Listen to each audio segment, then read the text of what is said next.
Greetings and wholeness. I hope everyone can hear me. We do not have a mic. And, just a disclaimer that this is our opinion based off of our experience with enemas, with just experiencing enemas with others as well, performing enemas on others, and just how this specific bean makes us feel. So here we go. We decide that we will never do coffee enemas because of how it makes us feel when we naturally just have coffee orally. Notice that it's very dehydrating. It's very it hijacks our nervous system. We're like all jittery in flight mode, fight or flight mode, and that's just not how the body heals itself through fight or flight mode. It's actually through rest and digest. So it has to be calm and, in a restful state. Coffee, this bean, this famous bean that everyone loves, is a stimulant, and that stimulates our nervous system to be in a fight or flight mode. And we honestly don't recommend this because of the fact that it's very dehydrating. But when you are doing it straight from the colon, it's going straight to your blood, no filter, nothing. And honestly, we just don't find it very helpful in general because it's an acidic component. We just don't recommend coffee enemas, and instead we recommend herbal concoctions. And if you want that intensity, anything that stimulates the liver, because that's usually why people use coffee enemas, is to stimulate the liver, right? To pump it out, the toxins, right? Because the body has 4 excretory organs, and that is the skin, the liver, the kidneys, so the kidneys through the urinary tract, and last, the colon. The liver would excrete its bile through the colon.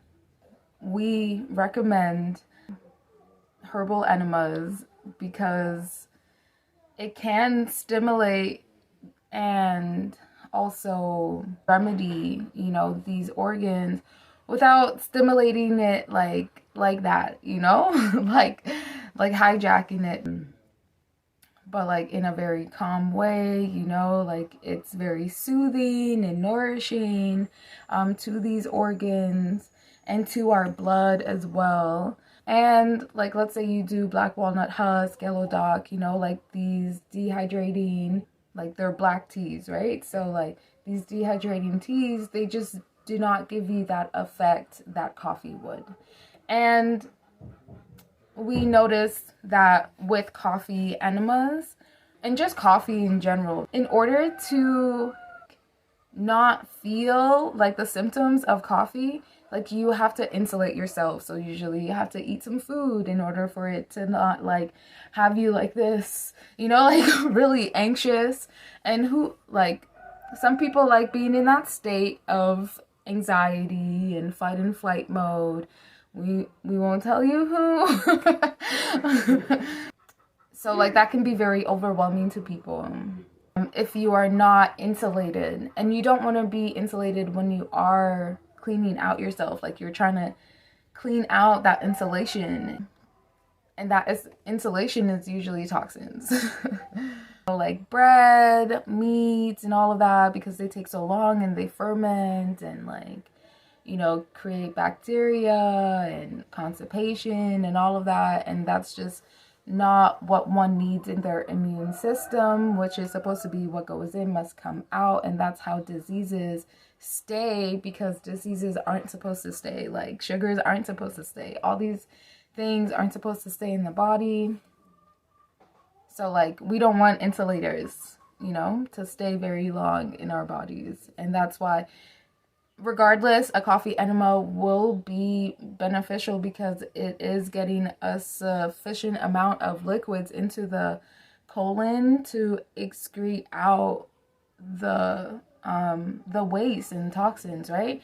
But naturally, an enema would help other organs and not just the colon, because the colon can be inflamed, right? Pushing onto other organs like above, below, adjacent, in front, you know, all of that.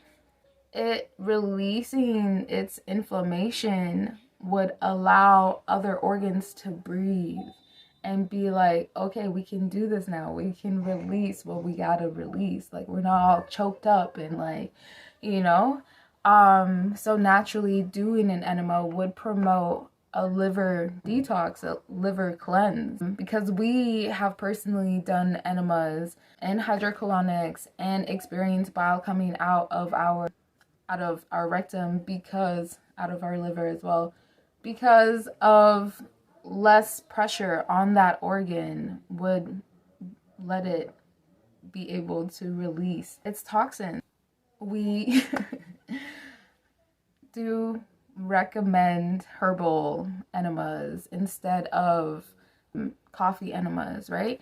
Because not only that, but let's just think of legumes as well, you know, in the plant-based life.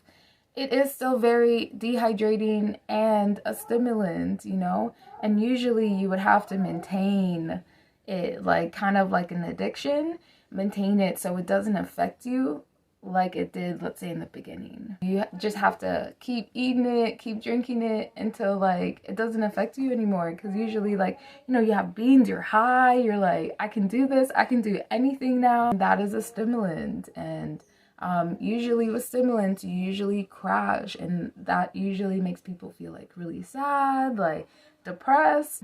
We don't like that idea of doing coffee enemas for that reason. Like, you get a high and you'll get a low. That's part of life. We don't want you to do that straight to your blood. So check out our herbal concoction enema PDF. Link will be in the description. And if you have any questions, just comment below. If you have any comments, any hate, whatever. Thank you so much if you got so close to this part of the end of this video, and I hope this helps.